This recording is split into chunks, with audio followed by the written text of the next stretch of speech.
this is an iHeart podcast. Guaranteed human. I'm Cheryl McCollum, host of the podcast Zone 7. Zone 7 ain't a place, it's a way of life. I've worked hundreds of cold cases you've heard of and thousands you haven't. We started this podcast to teach the importance of teamwork in solving these crazy crimes. Come join us in learning from detectives, prosecutors, authors, canine handlers, forensic experts, and most importantly, victims' family members. Listen to Zone 7 with Cheryl McCollum on the iHeartRadio app or wherever you get your podcasts. I'm Maria Hinojosa, host of Latino USA. Venezuelans around the world are celebrating the takedown of former President Maduro, but inside the country there is fear and silence. Todos están diciendo que están revisando teléfono. And in the United States, people are concerned about Donald Trump's rogue tactics.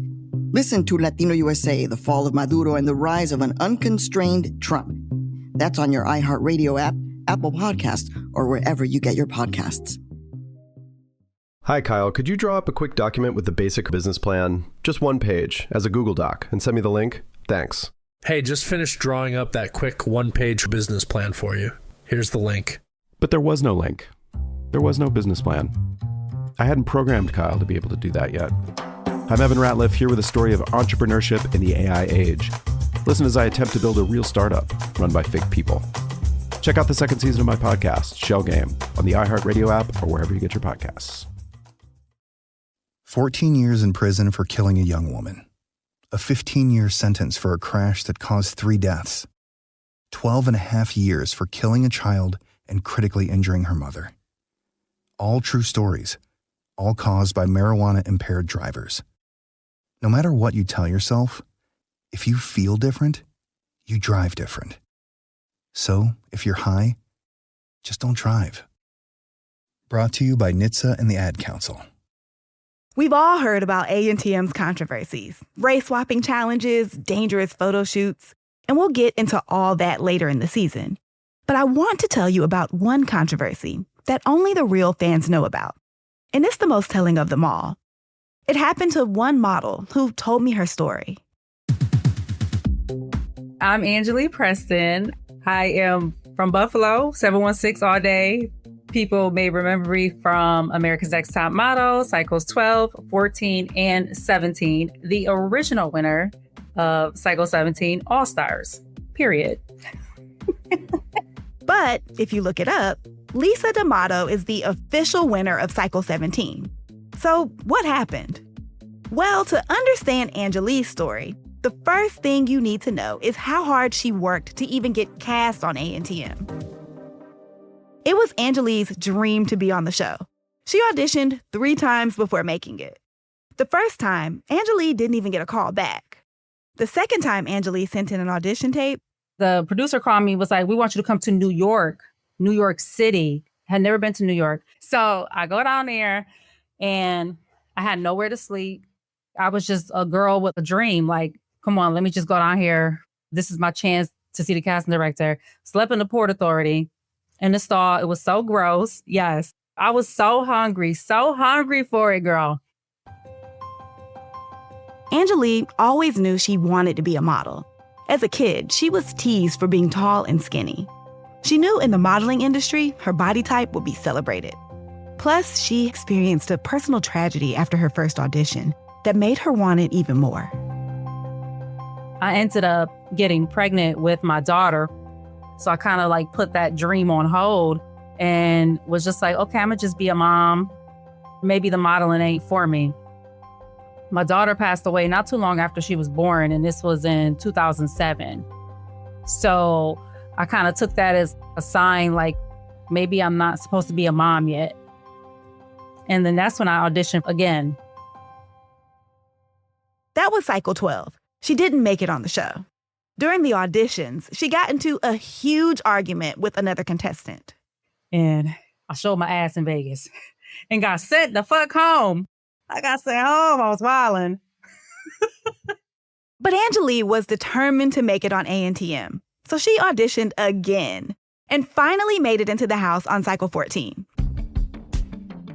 Angelea quickly became a fan favorite. She's one of my favorites, too. Remember Alicia Keys in the early 2000s? Angelea kind of looks like her and has her vibe. But if Alicia Keys was loud and outgoing and didn't play the piano.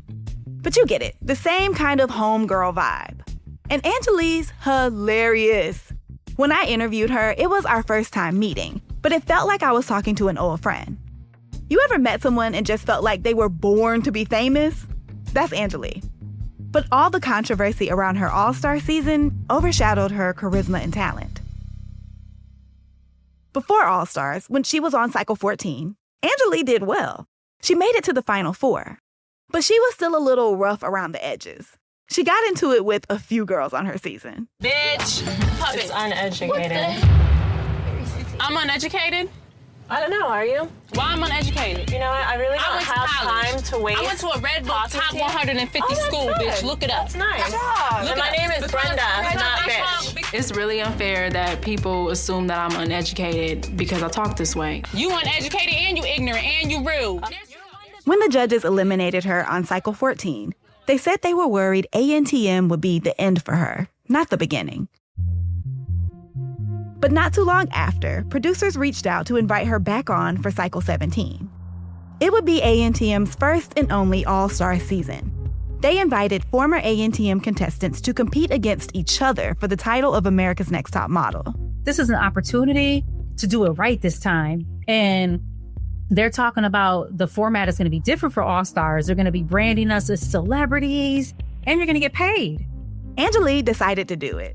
This time, she was going to show a more poised side of herself. At first, the judges were like, where's the old Angelea? But eventually, her new approach paid off. When it came time to shoot the finale in Greece, the set was built and the cameras were rolling. Angelea and the other two finalists stood in front of Tyra. And Angelea's picture was the final one on the screen. Angelea was crowned the winner of ANTM. She burst into tears. Everything had been worth it. She'd finally won. A win that came with a $100,000 CoverGirl contract. When I won, first I was happy. I was like, hell yeah, I won. Yeah, my life was changed forever. Like, my mama gonna be taken care of. I'm gonna take care of her how she took care of me. I wish I could play you a clip of Angelea's win, but I can't because it never aired. Wanna be on top. Wanna be on top. Wanna be on top. Welcome to The Curse of America's Next Top Model. I'm Bridget Armstrong. Last episode, we did a deep dive on Cycle 1 because it's the blueprint for what ANTM became, which was a mega hit. The production grew, and so did the show's popularity. They were filming multiple cycles within the same calendar year, churning out winner after winner. They'd struck TV gold. In 2003, supermodel Tyra Banks had an idea for a reality show. She called it America's Next Top Model, where she and a panel of judges set out to find out the next it girl on the runway. 15 years and 24 seasons later, the hit show has become the longest-running reality fashion series, airing in 73 countries. You go, girl, and the boss is back. The show's success also meant it had a reputation to protect. They had more to lose. That's a big part of how Angelea ended up having her win revoked by ANTM executives. ANTM never told viewers the real story behind Angelea's disqualification. Fans have wondered what really happened and how the show was even allowed to take the title from a winner. And I'll tell you now, the reversal was completely within the show's rights because of the contract Angelea signed. I've talked to more than a dozen former ANTM models, and their contracts came up a lot. So on this episode, they'll take you back to who they were when they signed on the dotted line, tell you what they thought they were signing up for, and what it actually turned out to be. And you'll hear the story behind one of ANTM's most shocking controversies from the two models at the center of it. Despite Angelea being the first winner of ANTM All-Stars, Lisa D'Amato's win is what actually aired on the show. There will be one final shot, which will announce who America's Next Top Model is. Lisa.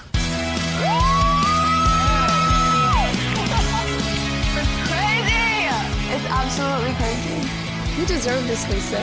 You are an original. You are a star. I called up Lisa D'Amato, the official winner of ANTM All-Stars, to hear her side of the story. I have got receipts, I have got research, I've got names, I've got stories. These days, Lisa lives in Portugal. She's a mom of 2 sons and a caregiver to her father. She seems to be going through a nasty divorce. Lisa started a company that makes a food storage bib for toddlers. It was featured on Shark Tank. When she joined me, she was sitting outside on a noisy patio, possibly at a rental house she was staying at while her castle was being renovated. Honestly, it's a little hard to follow because our interview started out on a chaotic note, which felt on brand. But true to model form, Lisa looked great. Her hair wasn't that different than when she was first on ANTM on Cycle 5. She was rocking a dirty blonde asymmetrical bob. In fact, Lisa pretty much looks the same. Same deep-set eyes, same big, wide smile. But from the moment Lisa joined our call, she let me know she did not come to play. She's probably one of, if not the most, publicly critical former ANTM contestants. We talked for almost 4 hours across 2 days. Lisa told me about what she sees as a pattern of manipulation from Tyra Banks and the ANTM producers. She said the show completely ruined her professional reputation. Lisa is one of the most infamous contestants to ever grace an ANTM set. The first time she appeared on the show, in Cycle 5, she was chaos personified. There was her perceived drinking problem that alienated her from a lot of the other contestants. Lisa drinks. She's going through like bottles of wine, like whole bottles in less than 45 minutes. It's sick. Definitely think that Lisa's drinking is hurting her. The judges are not gonna want someone who's an alcoholic to represent America's Next Top Model. Her attitude and like her drinking and everything that she's doing here is just bizarre to me. And the time she peed in a diaper during a photo shoot with the guys from MTV's Jackass. Oh my God, that's right. She's doing it, dude. You can totally see her. No woman of class, especially a supermodel and making, is gonna do something as disgusting as pee on herself at her job. She managed to shock Steve-O, which is an amazing feat. Lisa didn't seem to get along with most of the girls on her season. She came off like a drunk know-it-all. She was definitely one of that cycle's villains. But she made such great TV, ANTM brought her back for Cycle 17 All-Stars. Despite the controversy around her win in that season, Lisa believes she was actually predetermined to win the whole thing. She thinks this because of something she says was in her contract. I actually signed the winning contract before even going on All-Stars.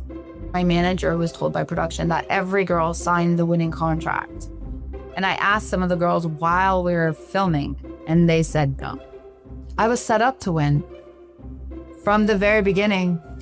That was all planned from the very beginning for the finale. She thinks the whole thing was an elaborate plot and that they never intended to give Angelea the win. They did Angelea so dirty. Lisa says producers manufactured a fake win for Angelea. She said the finale set in Greece didn't even look complete. Lisa believes they leaked the alleged fake win to stir up controversy around the season and hopefully boost the ratings, which had dropped. It is true that news of Angelea's win had leaked before the finale aired.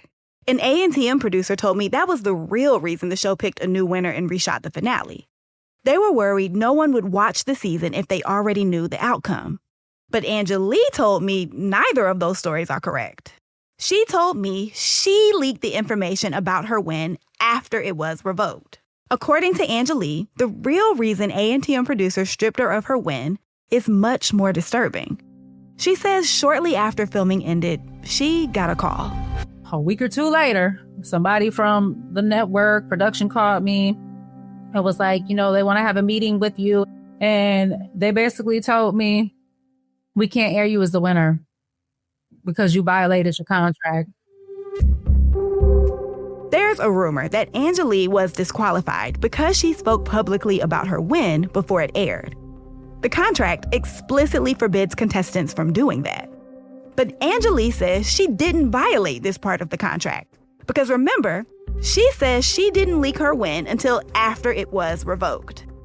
Angelea says producers told her she breached the morality clause in her contract. The morality clause basically says producers can strip the winner of the prizes and title of America's Next Top Model if at any point before or after their win, they are caught or exposed doing something that causes public disgrace, outrage, embarrassment, or otherwise constitutes an act of moral turpitude. The examples the contract gives are getting arrested, charged, and or convicted of a crime, or appearing in sexually explicit material. I know you're wondering, what exactly did Angelea do to violate the morality clause? And I promise you, we're going to get there. Whether you believe the rumor or Angelea's story, what you need to know now is the outcome is the same. The contract states if a winning contestant breaches any part of the contract, ANTM producers have the right to strip them of their title and the winnings. So either way, she couldn't fight it, and she was heartbroken. Remember, Angelea really wanted this. She auditioned for ANTM 3 times before getting cast on the show. I was bawling, I was crying, right? Obviously, because you guys just put a dagger through my heart. I didn't have all this plans for this money. This was gonna be my third chance to make it right. I was gonna do right this time, and now you're basically telling me, nope, you just did all this for nothing again. I got my hands on a copy of that contract, and after the break, we take a look and find out what ANTM considered a moral violation.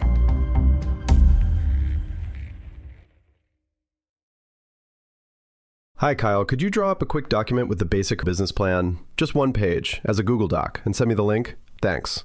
Hey, just finished drawing up that quick 1-page business plan for you. Here's the link. But there was no link. There was no business plan. It's not his fault. I hadn't programmed Kyle to be able to do that yet. My name is Evan Ratliff. I decided to create Kyle, my AI co-founder, after hearing a lot of stuff like this from OpenAI CEO Sam Altman. There's this betting pool for the first year that there's a one-person billion-dollar company, which would have been like unimaginable without AI, and now will happen. I got to thinking, could I be that one person? I'd made AI agents before for my award-winning podcast, Shell Game. This season on Shell Game, I'm trying to build a real company with a real product run by fake people. Oh, hey, Evan. Good to have you join us. I found some really interesting data on adoption rates for AI agents in small to medium businesses. Listen to Shell Game on the iHeartRadio app or wherever you get your podcasts. I'm Cheryl McCollum, host of the podcast Zone 7. Zone 7 ain't a place, it's a way of life. Now, this ain't just any old podcast, honey. We're going to be talking to family members of victims, detectives, prosecutors, and some nationally recognized experts that I have called on over the years to help me work these difficult cases. I've worked hundreds of cold cases you've heard of and thousands you haven't. We started this podcast to teach the importance of teamwork in solving these crazy crimes. Come join us in learning from detectives, prosecutors, authors, canine handlers, forensic experts, and most importantly, victims' family members. Come be a part of my Zone 7 while building yours. Listen to Zone 7 with Cheryl McCollum on the iHeartRadio app or wherever you get your podcasts. Hey everyone, it's Ed Helms. And I'm Cal Penn, and we are the hosts of Earsay, the Audible and iHeart audiobook club. This week on the podcast, I am talking to film and TV critic, radio and podcast host, and Harry Potter superfan Rhianna Dillon to discuss Audible's full cast adaptation of Harry Potter and the Sorcerer's Stone. What moments in this audiobook capture the feeling of the magical world best for you, or just stood out the most? I always loved reading about the Quidditch matches, and I think the audio really gets it because it just plunges you right into the stands. You have the crowd sounds like all around you. It is surround sound, especially if you're listening in headphones. Listen to Earsay, the Audible and iHeart audiobook club on the iHeartRadio app or wherever you get your podcasts.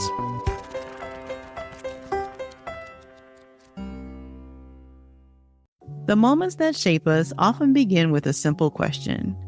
What do I want my life to look like now? I'm Dr. Joy Harden Bradford. And on Therapy for Black Girls, we create space for honest conversations about identity, relationships, mental health, and the choices that help us grow. As cybersecurity expert Camille Stewart-Gloucester reminds us, we are in a divisive time where our comments are weaponized against us. And so what we find is a lot of Black women are standing up and speaking out because they feel the brunt of the pain. Each week, we explore the tools and insights that help you move with purpose, whether you're navigating something new or returning to yourself. If you're ready for thoughtful guidance and grounded support, this is the place for you. Listen to Therapy for Black Girls on the iHeartRadio app, Apple Podcasts, or wherever you get your podcasts. Contracts on reality TV are a pretty standard thing. The contracts ensure that the rights and obligations of talent and producers are clear. On the talent side, on a very basic level, it spells out the payment terms. And on production side, the contracts ensure cast members don't gossip and spoil the show before it comes out, or divulge the behind-the-scenes production secrets. They also want to make sure the cast members can't sue if they don't like their edit once the show airs. Sophie Sumner is the model I talked to from ANTM's British Invasion season. That was the season where models from the UK competed against American models. She was the winner of that season. But before coming on ANTM, she competed on Britain's Next Top Model. And she told me the ANTM contract was a whole different beast. I do remember the American one being like, whoa. I swear the American one was literally like, we own you for the rest of your life and everything you do. It was literally like what they said. And I think Britain's was like, you're going to be on camera and maybe like you might make money after and we'll like take it for a year. I read an ANTM contract, actually a few of them, including one from Cycle 17. And I agree with Sophie. It's whoa. When I talked to the rest of the models about their contracts, this idea of ANTM owning them kept coming up. Here's Yuvie Gomez from Cycle 4. I was like barely 21, just signing my life away. And Hannah Cat Jones, who was the second runner-up on Cycle 16.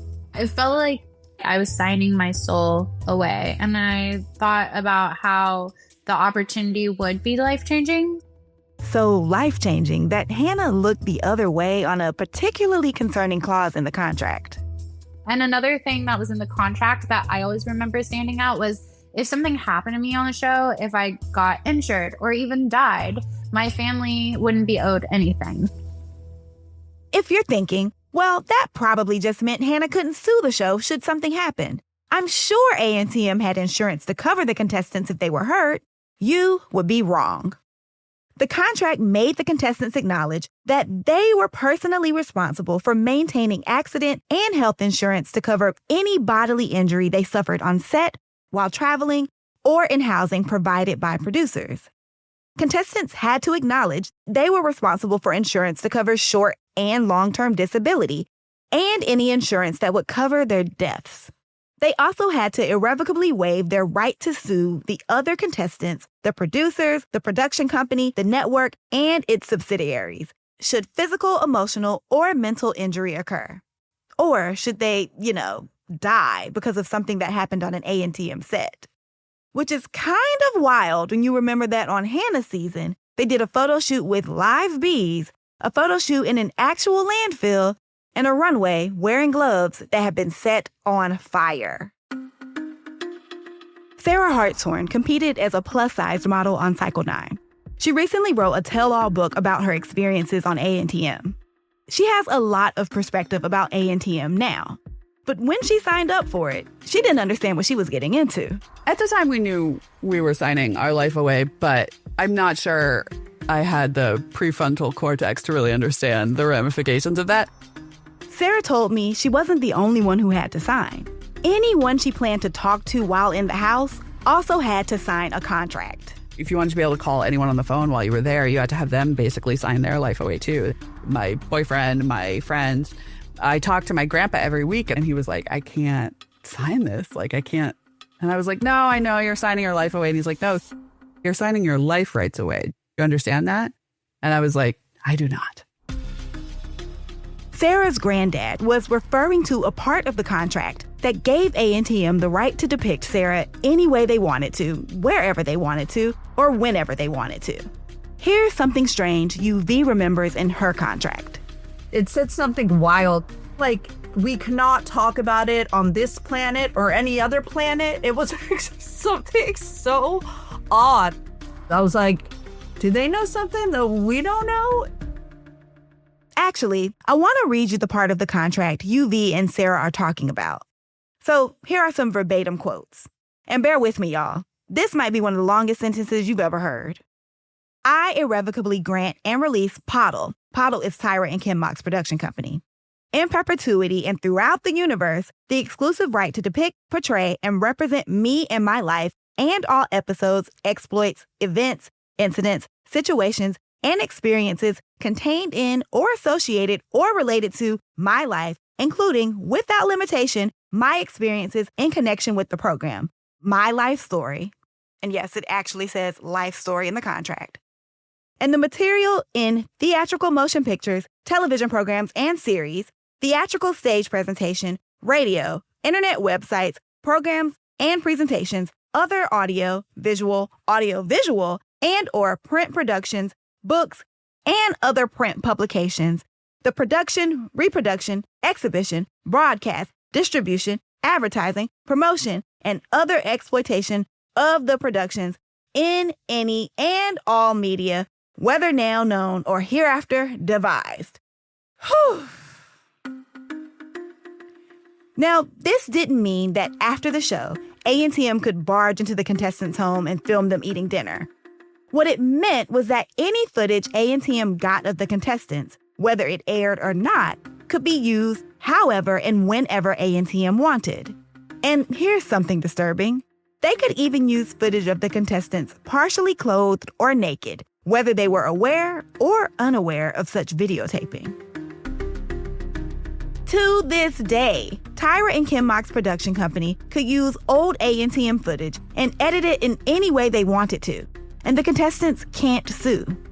Signing this contract gives the production company the right to inaccurately portray the contestants to convey whatever story they wanted to. Here's what the contract actually says.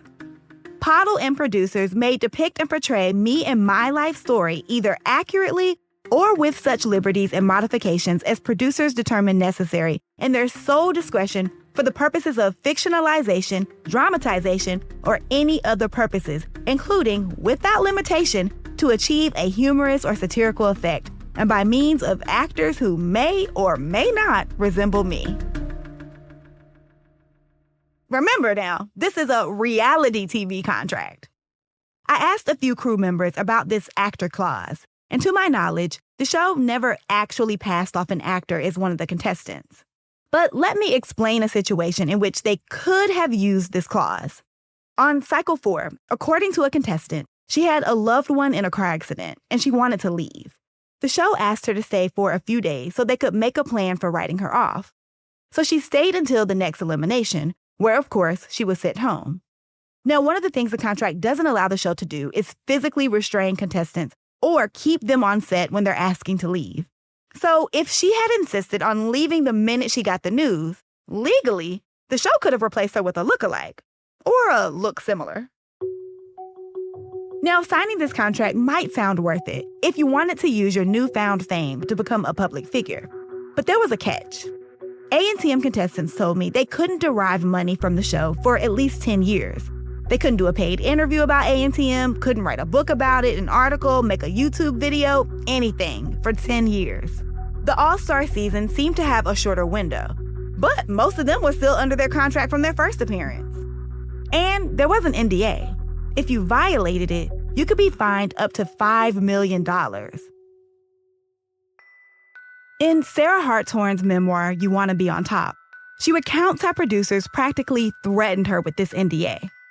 They told her that if she talked about her experience on ANTM, her wages would be garnished, and her children's wages would be garnished, and her children's children's wages would be garnished, until that $5 million penalty was collected.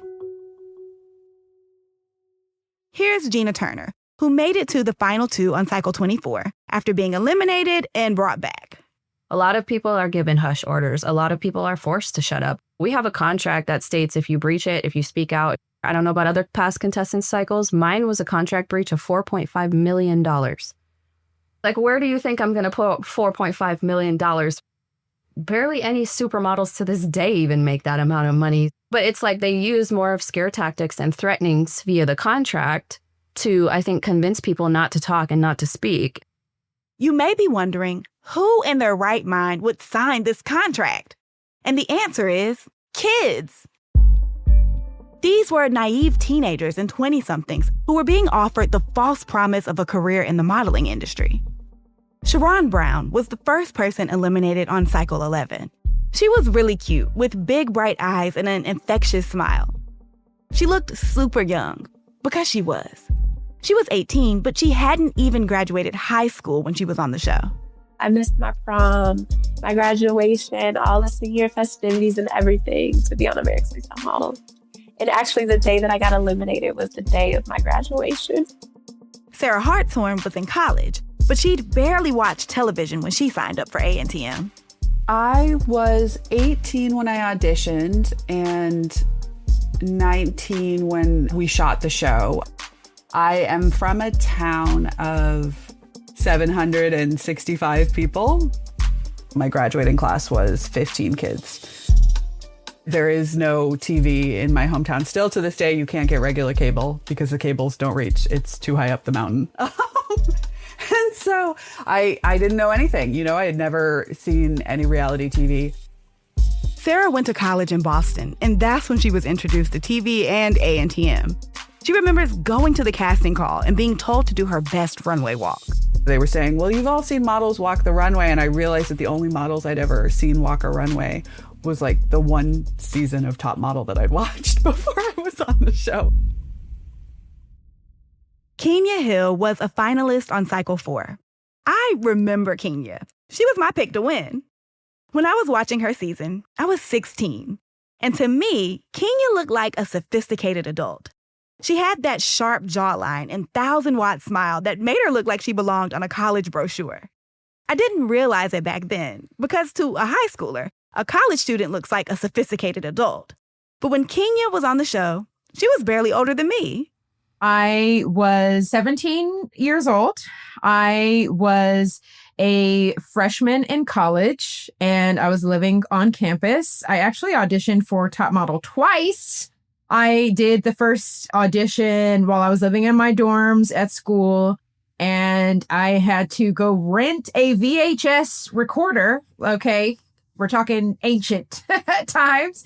So I had to go rent one from like the campus's radio section and self-tape like me walking on the runway, which was like the dorm at my school. And I remember having someone take some photos of me on a disposable camera because I had zero modeling experience. I just knew from watching America's Next Top Model the first like 2 cycles that I needed to be on this show. Kenya wanted to be a model because it was one of the few places where she saw people who looked like her. And she thought the best way to get into the industry was to go on ANTM. Again, she was 17. I had always wanted to model. However, I was bullied pretty badly in junior high and in high school. In my community where I was living, it was cooler to be thick and curvy. And I was not that. Can we curse on this thing? I didn't have no ass, okay? And I felt like modeling is the one area where I'm accepted. Like, okay, I'm really slim, I'm tall, and I'll be able to thrive in this area. If you're like me, you would probably never go on a reality show. So it might be hard to understand why anyone would sign such a one-sided contract. These days, the answer is generally fame and money. Nene Leakes of The Real Housewives of Atlanta reportedly made $2.85 million a season at her peak. But numbers like that are usually reserved for the biggest stars in reality TV. The cast of Love Island USA Season 7 allegedly got $1,500 a week. Now, no one's getting rich off that, but it is something to help with expenses back home while the show is in production. For most reality TV personalities, the big paycheck comes after the show. These days, they can roll their newfound fame into influencer status. And that means lucrative brand and endorsement deals. But here's what you have to remember about ANTM. The first 20 seasons of that show were shot before Instagram became popular. I mean, Kenya sent in a VHS tape for her audition. This was before reality TV contestants could cash in on becoming influencers. And back when ANTM was on, there were no standards for how much reality stars should get paid. There barely are today. The contracts the ANTM contestants signed outlined a per diem, a small daily stipend meant to cover essentials like personal items and food for when they were in the model house. The amount ranged from season to season. Sarah remembers hers being so low, she had to choose between eating and saving money most days. We weren't getting paid except for a stipend that we had to use to pay for our own food. It was $37 a day. The exact amount differed from season to season. In fact, it laid that out in the eligibility requirements the contestants saw before auditioning. It said they would receive a per diem allowance, with the amount to be determined by the producers. Sarah was paying her way through college. She'd lined up a summer job at a blueberry farm before she got on ANTM. She, of course, chose the show, but that meant she wasn't going to get those blueberry earnings. And so I got very obsessive about saving money and eating as cheaply as I could and eating as little as I could. If I bought food that wasn't good, I had to throw it away. That would be the end of the world. Here's Cycle 2 winner, Joanna House. We were not paid. We were given a per diem. I believe it was $50. And I saved the per diem because I stayed till the end of the show. So I never blew through my per diem. I saved it. And that was actually the money I used to move to New York, was the per diems. By the time Gina Turner came around on the last season, the budgets were a bit tighter. Our per diem started at $12 a day. And then if you made it past the next following elimination, it got bumped up to $19, $20 a day. And then if you made it past another one, and it was $24 a day, if that. So it was gradually increasing the more that you made it. But it's not like you can pocket any of that money. We live in the hills in LA. Everything is expensive. And then people don't understand we're paying for our own food. And then not only that, we didn't have a washer and dryer in our house. So they even had to pay to get their laundry done. There are people who would say, well, this is what they signed up for. Their payment was the opportunity to be on the show. In fact, Sarah Hartshorn got this very comment from someone on Twitter. And I was like, no, we got $40 a day, and we had to use that to pay for our own food. That was the tweet. And people were surprised to hear that, but also they were so mad at me. There were so many people who replied to that tweet you knew what you were getting into. You got paid in exposure. You're just bitter that you didn't win. And I'm I'm not bitter that I didn't win. I'm bitter that there were a lot of girls who couldn't afford the mental health help that they needed after the show.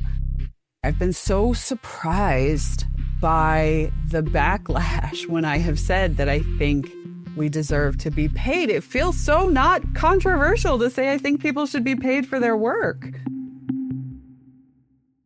That's interesting because according to ANTM, their contestants weren't employees. That's how they were able to avoid paying them a real wage. Even though they showed up on set for 12-plus hour days and made Tyra and the network a lot of money. They signed a contract that only entitled them to a minuscule per diem. Now, to a teenager in the early 2000s, a few $100s might seem like a lot of money. Kenya Hill made it to the finals on her season, which meant she went on the international trip to South Africa. But best believe by the time we got to South Africa, I spent all that money shopping. I definitely spent that money. But later on, a couple of years after doing the show, I remember feeling this sucks. This show now is blowing up and it is in over 170 countries and we don't make $1 off of this. And so it just, at that point, after I saw how big this show really was, it felt they get to make money off of my likeness forever. Just a little context. In 2009, 2 years after Sarah went on the show, Tyra Banks was on the Forbes top earning women in prime time list. She reportedly made $30 million between ANTM and her talk show in 1 year. Of course, ANTM was Tyra's idea and she was the star, so she deserved to make the most money from it. But damn, she couldn't break the models off a little $1,000 or something. You might be like the people who clap back at Sarah online and disagree with me. There are a lot of people who say, per the contract they signed, the only contestants who deserve to make money from ANTM were the winners. Except there are a few winners who also didn't get paid. Joanna House won Cycle 2. If you Google ANTM's best photo, her iconic helmet photo shoot, where her hair is swept up and she's just serving face, still comes up to this day. She's definitely one of the faces of ANTM, but you may be surprised to know she didn't win any money from the show. It was just a contract. And then there was a contract with Sephora, and that was only for a short time. There was no financial reward. There was nothing as far as monetary compensation, nothing. Joanna's agency representation did mean it was easier to book jobs, but she couldn't use any of her top model portfolio photos because they were too unrealistic, which meant that after her win, she had to move to New York and immediately start booking test photo shoots. I had to test that day, go to some incredible photographers that have been doing international Vogues and start testing. And I was getting billed for everything. I was getting billed for every car, for every press event. I was getting billed for the testing. I was getting billed for the dresses that I thought were given to me. And that was me not asking, thinking, oh, this is so cool. They're making sure I'm dressed. No, everything was billed. So after a month of doing a press tour, having these interviews and having to look like $1 million, then comes the bills. So now I'm having to pay and I'm in debt and I don't have a place to stay. I'm living on a couch from a makeup artist who extended their couch for me. And yet I'm like famous. And everywhere I go, people are wanting my autograph, taking pictures with me. And it was a very stressful time. And not only that, her win meant she had to continue to promote ANTM after her season ended. I also had to do a lot of continual press for the show, and it was not paid. So that would take precedence over any sort of jobs or castings that would pay. Tyra owned me for that year. The network owned me for that year. That's where the frustration came. I started getting angry. I started kind of almost not liking the show anymore. And it was really hard to not get kind of in that headspace of being bitter towards the show, because I'm like, okay, you spit me out as a winner. I won it rightfully so. And now I'm having to look and be $1 million, but I'm not making any money right now. On Cycle 3, the cycle after Joanna's, top models started awarding the $100,000 prize. Eva Marcel, who went by Eva Pickford back then, was the first winner to get it. But ANTM was not contractually obligated to give any winner anything, even if the prize was announced on the show. As we heard last episode, Cycle 1 winner Adrienne Curry says she didn't get what she was owed. The contract was very clear that these prizes were given at the producer's discretion, and they didn't have to live up to what was promised on the show. Here's another thing in the contract. Producers could take a win from a contestant and award it to someone else, even if they taped the finale episode, crowned the model the winner, and sent them home to wait for their prizes. There were clauses that protected the producers if they decided to strip the winner of their title, and the contestant couldn't do anything about it. Which is exactly what happened to Angelea Preston during the All-Star season of Top Model. Coming up, you'll hear the disturbing truth about Angelea's revoked win. Hi, Kyle. Could you draw up a quick document with the basic business plan, just one page, as a Google Doc, and send me the link? Thanks. Hey, just finished drawing up that quick one-page business plan for you. Here's the link. But there was no link. There was no business plan. It's not his fault. I hadn't programmed Kyle to be able to do that yet. My name is Evan Ratliff. I decided to create Kyle, my AI co-founder, after hearing a lot of stuff like this from OpenAI CEO Sam Altman. There's this betting pool for the first year that there's a one-person billion-dollar company, which would have been like unimaginable without AI, and now will happen. I got to thinking, could I be that one person? I'd made AI agents before for my award-winning podcast, Shell Game. This season on Shell Game, I'm trying to build a real company with a real product run by fake people. Oh, hey, Evan. Good to have you join us. I found some really interesting data on adoption rates for AI agents in small to medium businesses. Listen to Shell Game on the iHeartRadio app or wherever you get your podcasts. I'm Cheryl McCollum, host of the podcast Zone 7. Zone 7 ain't a place, it's a way of life. Now, this ain't just any old podcast, honey.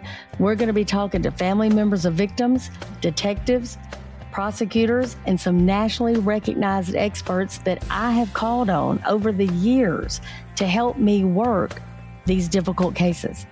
I've worked hundreds of cold cases you've heard of and thousands you haven't. We started this podcast to teach the importance of teamwork in solving these crazy crimes.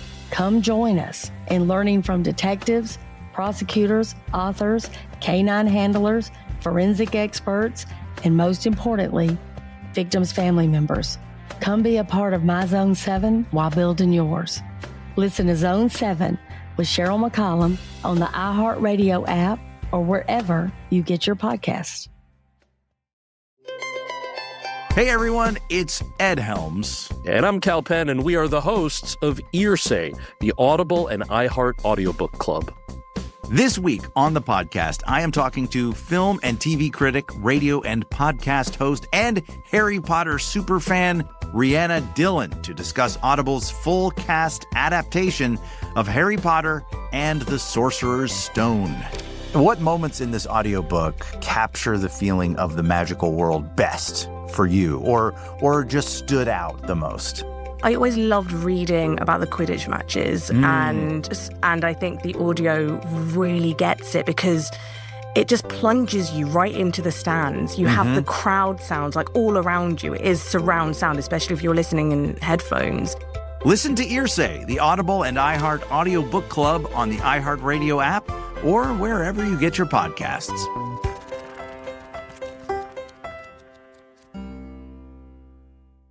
The moments that shape us often begin with a simple question. What do I want my life to look like now? I'm Dr. Joy Harden Bradford, and on Therapy for Black Girls, we create space for honest conversations about identity, relationships, mental health, and the choices that help us grow. As cybersecurity expert Camille Stewart-Gloucester reminds us, we are in a divisive time where our comments are weaponized against us. And so what we find is a lot of Black women are standing up and speaking out because they feel the brunt of the pain. Each week we explore the tools and insights that help you move with purpose, whether you're navigating something new or returning to yourself. If you're ready for thoughtful guidance and grounded support, this is the place for you. Listen to Therapy for Black Girls on the iHeartRadio app, Apple Podcasts, or wherever you get your podcasts. When I won, first I was happy. I was like, hell yeah, I won. Yeah, my life has changed forever. Like, my mama gonna be taken care of. I'm gonna take care of her, how she took care of me. That's Angelea Preston talking about how she felt after winning ANTM. I told you the story at the top of this episode about how Angelea was originally given the crown at the end of season 17. My team has talked to contestants and crew who were there when Angelea was named the winner. Even the official winner, Lisa D'Amato, remembers Angelea's face after Angelea won and they were heading home. I remember in the airport, Angelea looked finally at peace. Like, her chin was held so high, she was so proud of herself. But Angelea being the original winner is about the only thing they agree on in this story. Here's what Angelea says happened after she went home. I got a phone call from somebody associated with the show maybe like a week or two later and was like, hey, have you been telling any of the girls about what happened to you? Here's what happened to Angelea, the thing that got her disqualified. After her first full season, cycle 14, Angelea was trying to start her modeling career. She had trouble booking jobs. She'd done well in the competition, but the edit made her seem difficult to work with, like a loose cannon. She couldn't get signed with an agency. She also had trouble finding a regular job. Things got bleak, and she got desperate. One day, she was in Queens walking with a model friend she'd met in New York. We were just walking down Jamaica Ave, the Ave. Just two lost models, not knowing where to go, what to do. And this guy pulls up. He pulled up in this nice Mercedes, and I was just looking real regular. And He got out the car, had nice shoes, silk shirt. Like, he looked like somebody. And he was like, trying to talk to me. He got her number and they started talking. But Angelea said something felt off. He started asking her about how she made money. Because I was telling him, I got money problems, like I'm a struggling model. And he mentioned something about going on dates. And I was like, what the fuck? This is like some Models Inc. shit. I heard about models, being escorts or whatnot, but I didn't think this shit was real. So that kind of turned me off. She stopped talking to him for a while, even booked a modeling job that paid her $500. But when that ran out, curiosity just peaked and ended up texting him. I was like, are you a pimp? And he was like, are you a hoe? I was like, what? No. I was so offended. And he was like, look, the girls I have, they just make money. So I'm like, but is there sex involved? And he was like, no, you don't have to sleep with anybody if you don't want to. My dumb ass. Believe in it.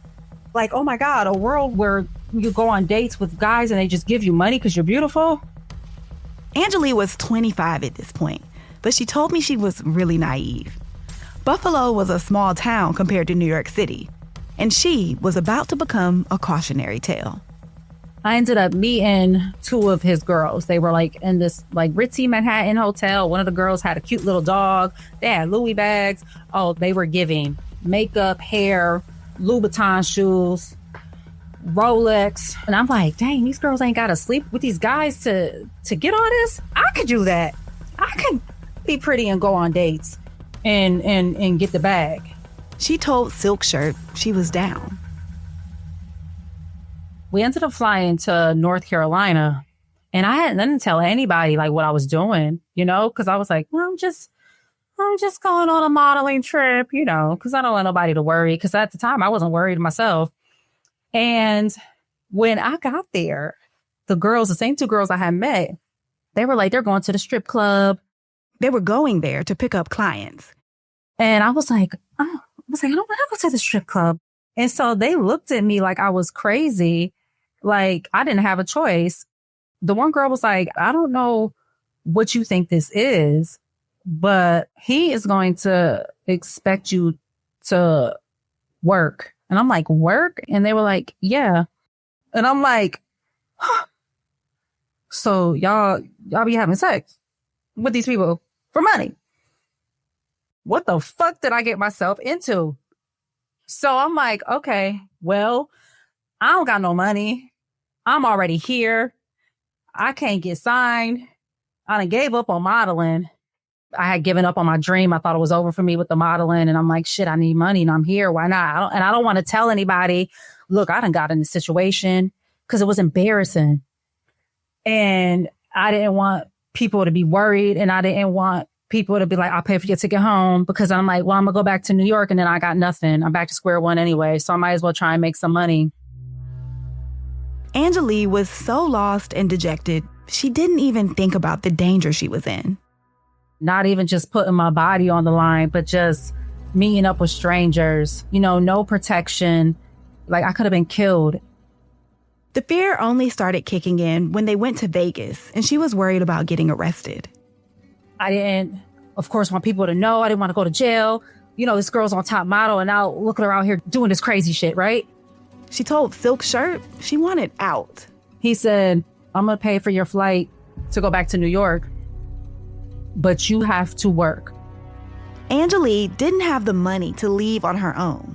Plus, she was scared because he'd threatened her and he'd been physically abusive before. Two of her friends eventually found out what was happening to her.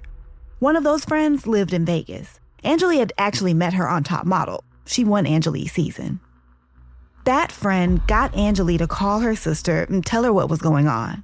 Her sister thought she was on drugs. Angelea was still too afraid to tell her best friend. He kept me away from New York because there were people like my best friend that cared about me, and he didn't want me to go and have some sense being knocked into my head. The guy eventually took Angelea to New York, but to work. Angelea says it had been a month since she left New York to go to North Carolina. Her top model friend says it was longer. When Angelea got back to New York, she finally called that best friend she was too afraid to tell. I was out in a hotel in Long Island, and she was like, just meet me at Atlantic Terminal in Brooklyn. I just want to know you are okay. I said, okay, cool.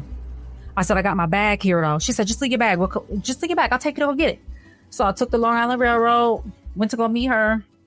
And she said, bitch, like I gave her the longest hug. She's like, bitch, you ain't going back. And that's how Angelea got out, through the kindness of a friend who wouldn't take no for an answer. The whole ordeal was short, but she learned a lifetime of lessons. A few months later, she got that call from ANTM All-Stars. It was the lifeline she'd needed months before.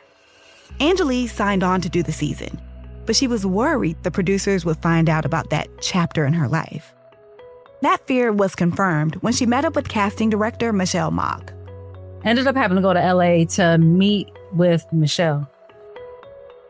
So when I met with her, it was filmed. There was a camera there. And she's like, so what have you been up to? I was like, oh, nothing, just modeling. And she was like, that's it? In my mind, I'm like, oh, she knows something. She knows something. And I'm like, yeah, that's it.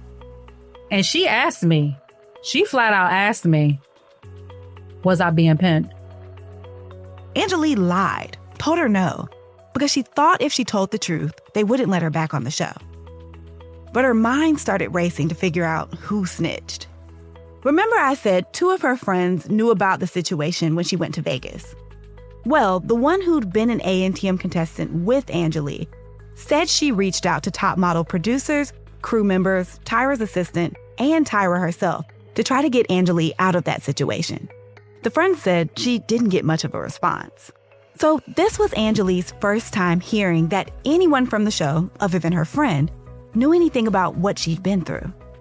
She thought for sure she was going home. So she sat in her hotel, waiting for a plane ticket back to New York. Before we went in the house, we were in the hotel. Michelle came by with someone else and was like, I just want to tell you, I know what happened. I just want you to take this opportunity and run with it. She gave me a hug and I was like, okay, this is our little secret. Angelea believes she genuinely wanted to keep it between them so she could have another chance. And it almost worked. Angelea won. Then the whole thing blew up. A week or 2 later, somebody from the network production called me and was like, they want to have a meeting with you in New York City. Because at this time I was back in Buffalo with my family. They want to have a meeting with you to discuss sponsorships because you are the winner. I said, okay. Woo-wee. When I got down there, the Mandarin Oriental Hotel, I'll never forget, Columbus Circle. I walked up in that room. The attorney was there from CBS. Laura Fuse was there. Michelle Mock was there. Dr. Zachary was there. That's the show's psychologist. Ken Mock wasn't there, but they put his ass on the phone. And they basically told me, we can't air you as the winner. Angelea says the execs told her being trafficked violated the morality clause. Of course, they didn't use the word trafficked, but that's what I'm calling it. And her violating that part of the contract meant she wouldn't be getting the $100,000 or any of the other prizes. We don't know how the other execs found out about what happened to Angelea. But if her top model friend called people who worked on the show to get Angelea some help, then there were several people who potentially knew about her situation. Angelea thinks it was another friend she confided in off-show. The guy was a photographer and knew some of the top model girls. Angelea thinks he blabbed to them. One of them ended up on All Stars. And Angelea says when she got eliminated before Angelea, she complained that she couldn't believe top model was going to, quote, let a prostitute win. That's Angelea's theory. And we can't confirm that that was the real reason. We just know the cat was out of the bag. After they gave Angelea the bad news, producers flew Lisa D'Amato and Allison Harvard in to tape a new finale with Lisa as the winner. Lisa says when they flew into LA, she and Allison had a talk with Ken Mock before the reshoot. She says he separated them and asked them what projects they were working on and what they would do if they won the show. Then she says he had a conversation with them both. He goes, "Don't you fucking say a word about this reshoot." And he put his finger in our faces. Me and Allison were standing right next to each other in the hallway. And he goes, "Both of you, don't say a fucking word. Do you hear me?" He like threatened us. Then we got driven to the studio in the Valley. And it was the same set that they were shooting Cycle 18. Lisa says the next season was already in production, and they used that set to tape the new finale. The whole thing was done in a day. And Lisa was the new and official winner of Cycle 17. In a way, both Angelea and Lisa fell victim to the ANTM curse. Because even though Lisa was given the title, she didn't enjoy her win. It had a dark cloud over it. When the finale of Cycle 17 finally aired, Angelea's win had already leaked. And Angelea wasn't there for the reshoot. So the judges had to address Angelea's absence. Well, we're back in Los Angeles on the Top Model set, and we're here for a special finale that's being conducted under unusual circumstances. Yeah, it turns out that after shooting was wrapped, our production team and the network learned information from Angelea that disqualifies her from the competition. So what does that mean? Well, it means we're now going to do our final judging with the remaining two girls. And in the interest of fairness, the producers and the network thought it best to evaluate Allison and Lisa on their own without the added competition of Angelea. You know what, guys? We wish Angelea the best in all her future endeavors. Oh, absolutely. Absolutely. So are we ready to proceed with our final judging? Yes, let's do this. Are you ready? Yes. Yeah. All right. That statement overshadowed Lisa's victory. Fans were angry because Angelea was a fan favorite, and Lisa was not. I got so much backlash after winning All Stars. Oh my God. Everyone thought that I paid somebody off, that I blackmailed somebody, that I just stole her win, that I was undeserving. It's like, you don't know my story. Nobody knew my story. Nobody knew what I had gone through my whole life leading up to that point. It was so devastating to get the backlash again when I went on that show to redeem myself. And the way that they also weaponized this whole finale, that also really hurt me as well. Lisa was the villain all over again. I think that's why she clings to this story, that she was always going to be the winner. Whether it's true or not, it eases the sting of her win being Angelea's misfortune. Lisa may have gotten the America's Next Top Model title and the $100,000, but she never got to redeem her image. She still gets hate mail to this day. Angelea was devastated for a long time. She tried to sue ANTM for $3 million, but eventually dropped the suit when she realized the contract she signed was ironclad. She didn't have a leg to stand on. She thought signing that contract was going to make her dreams come true, but it ended up being her nightmare. Angelea eventually gave up on modeling. She was getting older and the damage was done. But she found a new dream. She went to college, got a bachelor's degree in journalism. She's the first person in her family to finish college.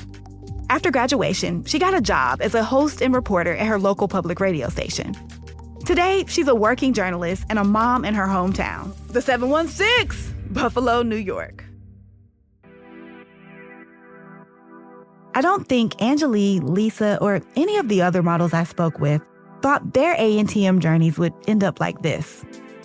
When they sent in those audition tapes and signed the contracts, they thought they were getting a head start in the fashion industry. They certainly didn't think they would be talking to me 20 years later about how the show still haunts them. As this podcast continues, you're going to hear more from the models as they tell you about the experiences that have stuck with them. These contestants weren't just Tyra's props.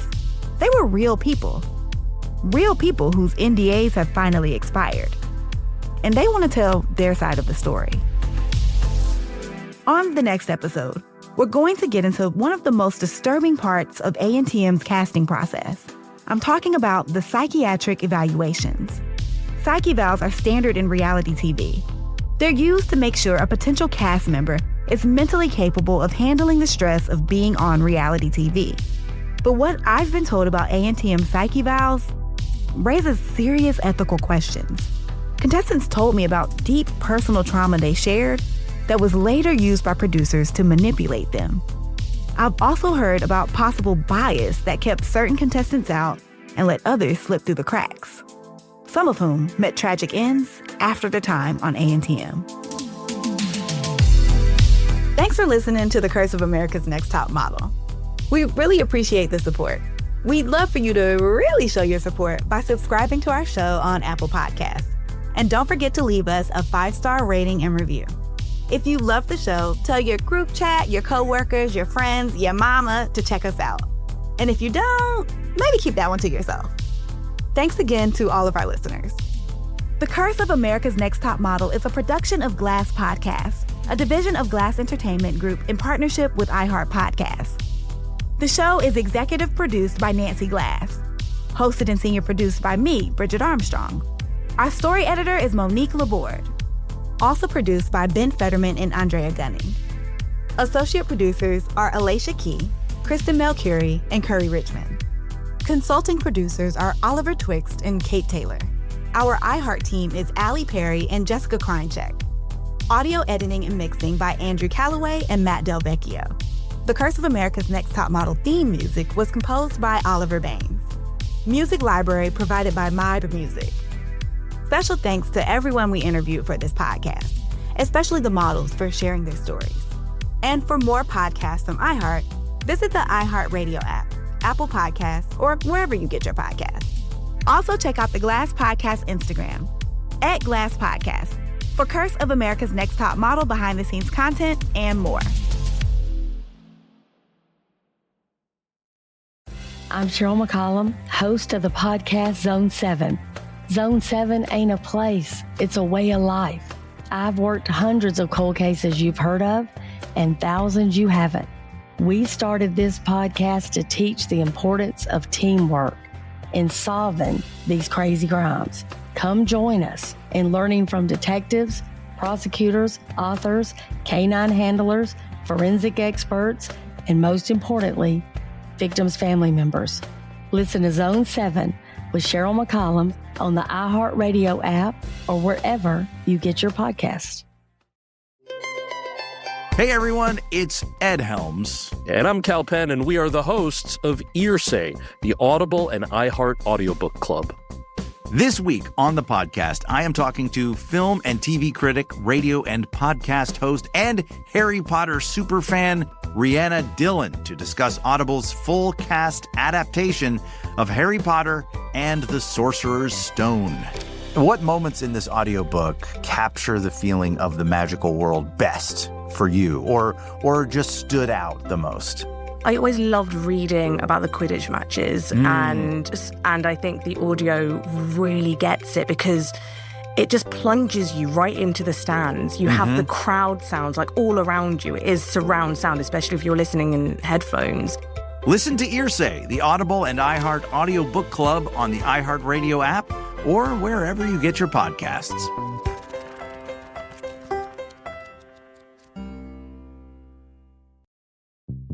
I'm Maria Hinojosa, host of Latino USA. Venezuelans around the world are celebrating the takedown of former President Maduro, but inside the country there is fear and silence. Todos están diciendo que están revisando teléfonos. And in the United States, people are concerned about Donald Trump's rogue tactics. Listen to Latino USA, the fall of Maduro and the rise of an unconstrained Trump. That's on your iHeartRadio app, Apple Podcasts, or wherever you get your podcasts. Hi, Kyle. Could you draw up a quick document with the basic business plan? Just one page, as a Google Doc, and send me the link? Thanks. Hey, just finished drawing up that quick one-page business plan for you. Here's the link. But there was no link. There was no business plan. I hadn't programmed Kyle to be able to do that yet. I'm Evan Ratliff, here with a story of entrepreneurship in the AI age. Listen as I attempt to build a real startup run by fake people. Check out the second season of my podcast, Shell Game, on the iHeartRadio app or wherever you get your podcasts. This is an iHeart podcast. Guaranteed Human.